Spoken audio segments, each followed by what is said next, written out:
Hey Dave, how's it going? This is Ty Hey, Fraley with Flickering Myth. how you doing, Ty? Good, good.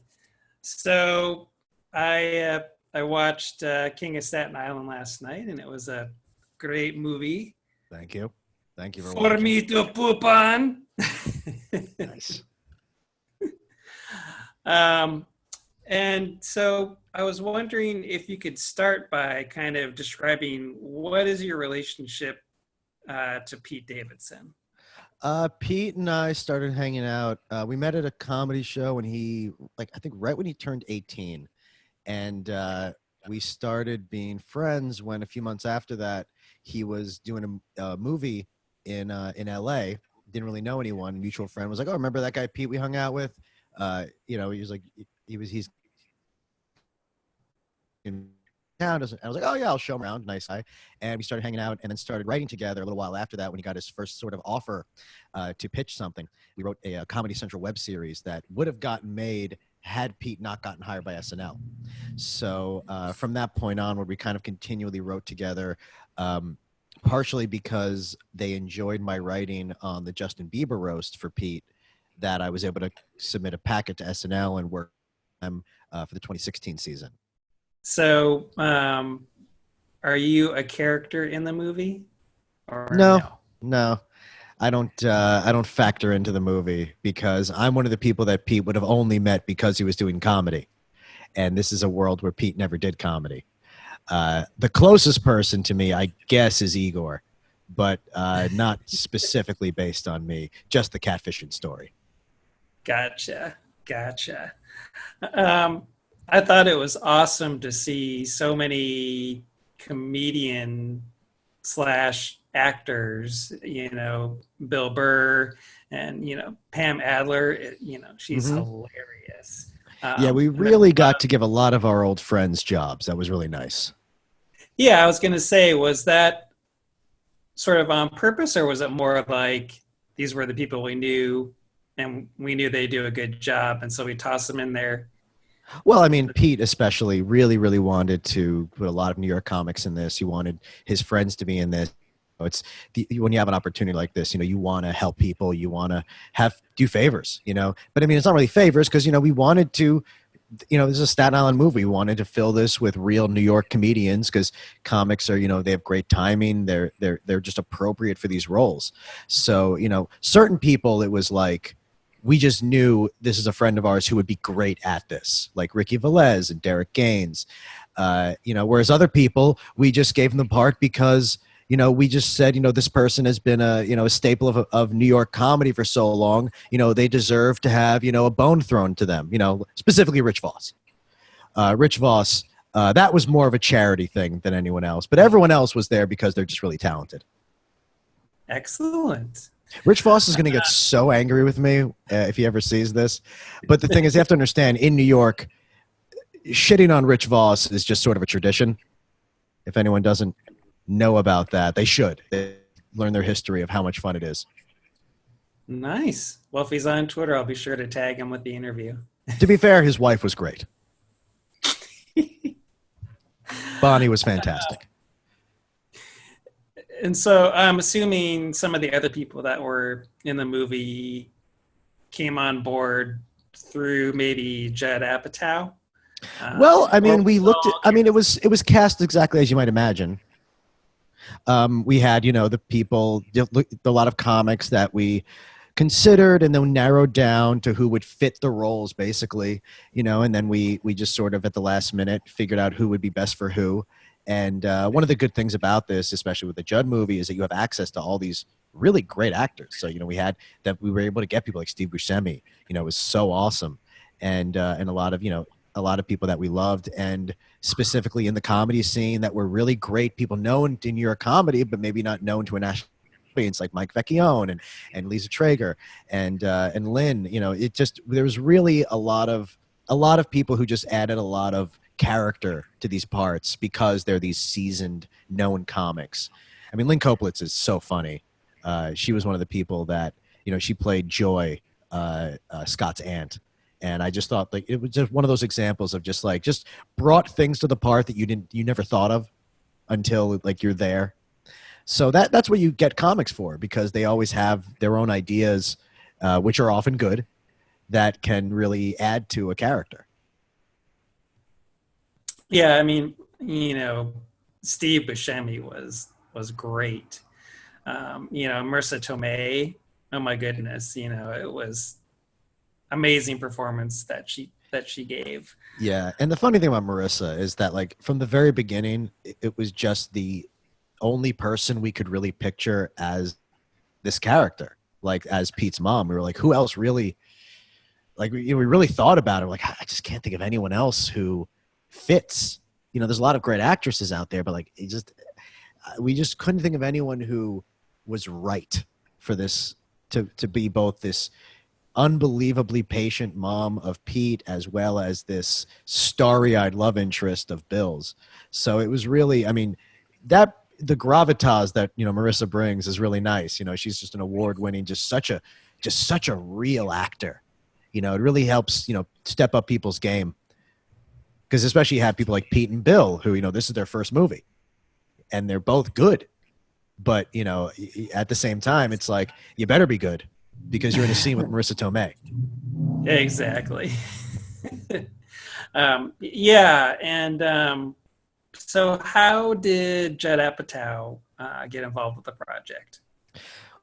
Well, Judd and I and Pete, we were supposed to make a movie together in 2014, after because of Pete knowing Judd from Trainwreck even. So we were working on doing a blind script contract with Judd before Pete was on SNL. But of course that had to stop because of SNL. And then we had been in touch with Judd, and we talked to Judd about the ideas of stories for years after that, before we finally settled on basing this on Pete's relationship with his mom. So this was something we had circled for years and really wanted to do a movie together. And so around 2018 is when Judd read a different script that Pete and I had written, liked it, and then said, "Hey, let's do this. Let's really do this. Let's start from the ground together." And that's what we did. So it was really always Judd's really, Judd was the one who really had the initiative to say, I like the way you guys have been writing together. But this time we're going to really make this about the real story of who Pete is from a fictional, place. Yeah, and I had a question from somebody on Twitter, in terms of the dialogue. How much of it was written out and how much of it was sort of improvised on the spot? The majority was written, but a lot of the actors, especially the comedic actors, were given a lot of room to play. And I think, and the way that Judd kind of directs is that he does a lot of rehearsals, because he wants you to know your character so perfectly, so holistically, that you don't actually have to remember the dialogue exactly, because you already know precisely the ideas and the emotions that are going to come across. So it's about letting people put things in their own words often. I know at the same time, there are a lot of jokes that are very specific, dictated, that it's to say this is a joke, this is a line, because there were all versions of every line that we wrote.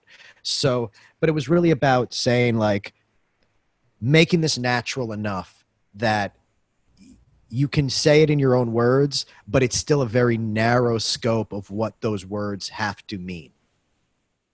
And so there were certain people who just really excelled at improvising dialogue that was already in a very specific vein of like what was going to come across. Bill Burr and Pete, especially, as being such seasoned comics, were just very good at sort of adding to everything and being in the moment. And I think that's where you get like the sort of why people call this Judd's most realistic movie, because I think there was that kind of lack of adherence to slavishly saying dialogue word for word, which, as a writer, that's something I'm more accustomed to, is, people saying exactly what you write. But we wanted this to be real. We wanted this to be natural and to never, ever be labored. Yeah, and to your point about it being a different kind of a movie, it really is, in my mind, a different kind of Judd Apatow movie than we're used to seeing. Yeah. And I don't know if it's more because it's a dramedy instead of a comedy that has kind of dramatic moments in it. I don't know if you see it that way, or if it It was is. harder to write. It is more of a dramedy because typically this was a movie where there was more specific care taken to the stories, to treating the story as something more delicate and more nuanced than you typically might for a comedy. It wasn't just about joke economy. It wasn't just about trying to get as many jokes in. It was about being more sort of careful about not letting jokes pull you away from the reality of it, and sort of saying like, we need to. This is a very real, very heavy, sort of subject matter. We need to make sure that the comedy does not ever detract from that or become in competition with what we're supposed to be experiencing. And that's definitely how it came across. It felt very real and authentic. You have those dark, somber moments, and then you crack a joke sometimes, or you make fun of yourself. But Yeah, it felt really real. good. Thank you. Um, I'm curious what the thought process was behind sort of changing up um, Pete's actual story, in terms of especially 9/11. And I know that Steve Buscemi, as a former firefighter, helped afterwards with 9/11. Was it a specific choice to leave that out of the story, to distance it, or, was that not a consideration? You wanted to make it broader. I at no point in this did we ever actually discuss. I don't remember ever considering making 9/11 real in the movie. It seemed like from the very beginning the idea was this is about a family's trauma, and we didn't want to exploit 9/11 for that purpose because you don't need it. Because it's if you make it about 9/11, then you're making it very, very grounded to this very serious thing, and there's really more responsibility maybe that, and more, it's we just didn't want to feel like we're saying like, oh, this is the movie about being a 9/11 survivor.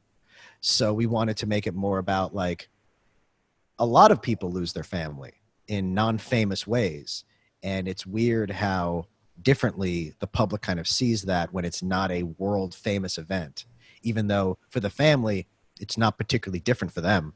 The trauma isn't very different. So we wanted to make this more personal, and I don't know, it just seemed like it was more respectful to make it that this was like a lot of other, firemen. He passed away doing his job. That's what's important about it. And, not the spectacle of the international geopolitical event. Right. It's not about an event. It's about people. Yeah, And it's it's about way more the relatable same than anything. pain that would have been whether it was, at the World Trade Center or just a random house. Right. Either way, this guy lost his father because his father was you know, was a hero. Plain and simple. Yeah. Um, I got to ask, where did the idea come from for fighting for tips? That was hilarious. Yeah, that wasn't so much an idea as a memory from Pete's job at a pizza place fighting for tips. Yeah, That's apparently awesome. that happens in Staten Island. I Oh, don't wow. I don't think it's quite as mandatory. God, I hope not. But people were definitely doing that. And then just one last question for you. How has the movie been received in Staten Island? By Staten Islanders. Have you heard kind of how they feel about how the borough was represented? I definitely know of some people from Staten Island who really liked the movie. I haven't heard of people offended by it that much, which is odd because usually people in Staten Island make sure you know what they think about things. And I assume plenty of people didn't like it. Specifically the ones who uh, are the reason people leave Staten Island. But but I've had nothing but good experiences there, and I love a lot of people there that I've met. So I think most people have a sense of humor about themselves. I think they don't take themselves. Most of them don't take themselves that seriously. And I'm from Jersey, so I know better than anyone what it's like to be in a place that everyone makes fun of, even the ones who were born and raised there. I mean, Staten Island is basically just slightly closer to Jersey to me because I love Jersey. But I think, I haven't heard a lot of negative things from people. I've heard a lot of people from Staten Island who are just like, yeah, that's pretty accurate. They like seeing, the places they know on screen. But I imagine I'll eventually hear from people who did not appreciate our portrayal of it. But also, we weren't shitting on Staten Island. This was just a story of a family there. And it's a beautiful place. It's a place for families, and there's nothing wrong with Staten Island. It's just that it's right next to Brooklyn and Manhattan. So by comparison, it's not as big a deal, I guess. But if it was anywhere else, it would be a very cool place. It would be seen as like a very metropolitan place. It's the only place in New York you can have a lawn, for God's sake. Oh, that's awesome. That's awesome. Well, I appreciate your time today, Dave. Thank you. It was very nice to meet you, Ty. I joked earlier about pooping on the movie, but it really was a super enjoyable, very relatable movie, and it was good to see Pete kicking ass. It was really nice. Great job. Yeah, no, I think a lot of people were very happily surprised to see, him, take this dramatic turn and being able to, he's playing himself, but he's playing himself in a very real, actor way. Like he really can't. It was really nice seeing the way that he stepped up, to the performance. Because remember, these are performances with Marissa Tomei and Bel Powley, who are both just such terrifyingly good actors, such incredibly seasoned, just amazing dramatic actors. So to see him keep up and and step up like that, and Bill Burr too, was really great. Yeah. Well, thank you so much, Dave. Thank you.